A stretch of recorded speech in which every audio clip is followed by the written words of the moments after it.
And we all believed, and we were all fooled, that capitalism would equal democracy.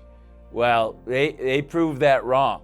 They basically practiced a thing called unrestricted warfare. They literally weaponized all their people with things like a National Intelligence Act, which I didn't realize when I was CEO of DocuSign, that says any Chinese company, state-owned or otherwise, or any Chinese citizen has to turn over any information, proprietary technology or data to the Chinese Communist Party or the PLA, which is their military, or you've suffered a consequence. You're going to the gulag or your grandma's going. It's so important to take off those rose-colored glasses and not treat them how we hope they'd be, but treat them how they truly are. I remember when, I was preparing for my Senate confirmation hearing, and I got three big notebooks that they had prepared for me. One was on all the different industries. I was responsible for all those, and then all the different initiatives, and then also all the different regions and countries of the world. And what I saw China, tech. But what I didn't see is an integrated, proactive strategy. And you've got to have that because the pieces of those puzzle fit together. And that is, that's clearly what China is practicing, because they integrate, cyber with culture, with psychology, information warfare, all of those kind of things. And it was interesting, in that Senate confirmation committee hearing, Senator Coons asked me, he goes, Keith, what will be your strategy to combat China's aggression?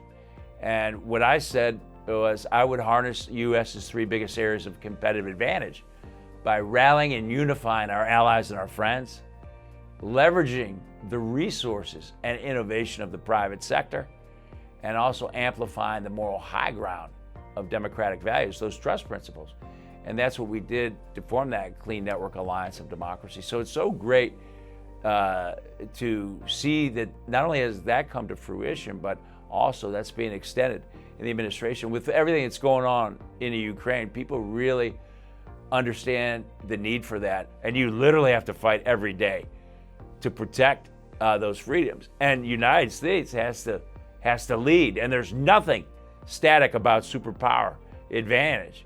And you've got to do that every day. We approached Senator Schumer and Senator Young to create a bill. It was called the Endless Frontiers Act, $150 billion of research funding in the 10 most critical national security sectors, like semiconductors, like 5G, cybersecurity, biotech, all of that.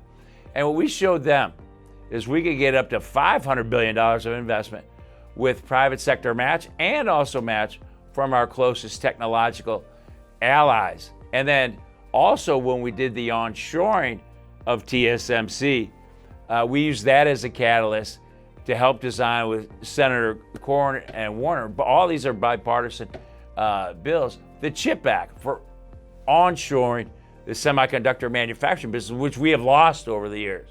Only 12%, as of a few years ago, only 12% was being done in the United States. Now those two bills have combined into the U.S. Innovation and Competitive Act, USICA Act. So those two bills, and this is going through Congress right now. It got passed in the Senate, it's in House, they're doing reconciliation on it.